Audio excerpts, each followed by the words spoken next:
Hello friends, Siragadikka ஆசை serial ப்ரோமோவில் என்ன நடக்குதுன்னு பார்க்கலாம் வாங்க. சேனலை சப்ஸ்கிரைப் பண்ணிக்கோங்க, மறக்காமல் பெல் ஐகானையும் கிளிக் பண்ணிக்கோங்க. இங்கே நம்ம முத்து ரொம்பவே ஃபீல் பண்ணுறாங்க. எதுக்காகன்னு பார்த்தீங்கன்னா, நம்ம மீனா மனசை கஷ்டப்படுத்திட்டோமே, அவளுக்கு என்ன தெரிய போகுது, அந்த சத்யா பண்ணுற கேடித்தனமெல்லாம் அவளுக்கு தெரியும். நம்ம தேவையில்லாமல் அவளை நம்ம எதுவும் திட்டக்கூடாது, அவளை போய் சமாதானப்படுத்துவோம் அப்படின்னு சொல்லிட்டு போகிறப்ப மல்லிகைப்பூவும் அல்வாவும் வாங்கிட்டு போகிறாங்க. போனதுமே நம்ம முத்து இருந்துட்டு அந்த பூவும் அல்வாவையும் கொடுக்குறதில்ல. நம்ம மீனா முத்து எப்படியாச்சும் சமாதானப்படுத்தணும் அப்படின்றதுக்காக அவருக்கு பிடிச்ச சமையலாக செஞ்சு வைக்கிறாங்க. நம்ம மீனா வந்து கூப்பிட்டதுமே முத்து வந்து சாப்பிட வராரு. அதுக்கப்புறம் எல்லாருமே தூங்கிட்டப்புறம் நம்ம முத்து வந்து மீனா கிட்ட அல்வாவையும் மல்லிகைப்பூவையும் கொடுக்குறாங்க. இதை பார்த்த மீனா பயங்கர சந்தோஷப்படுறாங்க.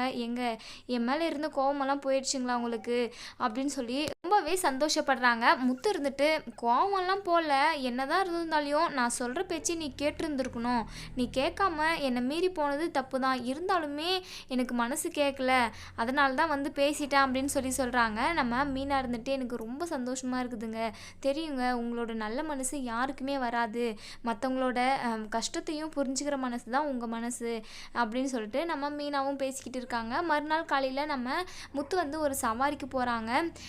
ஒரு பிரச்சனை காத்துக்கிட்டு இருக்குதுன்னே சொல்கிறான். யாருக்கு? நம்ம ரோகிணிக்கு பிரச்சனை காத்துக்கிட்டு இருக்கு. நம்ம ரோகிணி நோட்டீஸ் வாங்கின இடத்துலையே, அதாவது அந்த ஸ்கூல்லையே போயிட்டு நம்ம கிறிஷை சேர்த்தலாம், அட்மிஷன் பண்ணலாம் அப்படின்னு சொல்லி கூட்டிகிட்டு போகிறாங்க. டீச்சர்ஸ் யாரும் இல்லை அப்படின்னு சொல்லி கிருஷும் நம்ம ரோகிணியும் வெயிட் பண்ணிக்கிட்டு இருக்காங்க. அப்போ தான் நம்ம டீச்சர்ஸ் எல்லாருமே நம்ம முத்து வந்து ட்ராப் பண்ணுறாரு. ரோகிணி பார்த்துட்டு அங்கேயே நின்றுடுறாங்க. நம்ம கிருஷு இருந்துட்டு, அம்மா இதுக்கப்புறம் நான் இந்த ஸ்கூலில் தான் படிக்க போகிறேன்னா, சரிம்மா இதுக்கப்புறம் நான் உங்கள் கூடவே தானே இருப்பேன் அப்படின்னு சொல்கிறாங்க. இங்கே பார் கிருஷ், அம்மான்ற விஷயத்த நீ யாருக்கும் சொல்லக்கூடாது அப்படின்னு சொல்லிக்கிட்டு இருக்காங்க. முத்துக்கு பயங்கரமாக ஷாக் ஆகுது.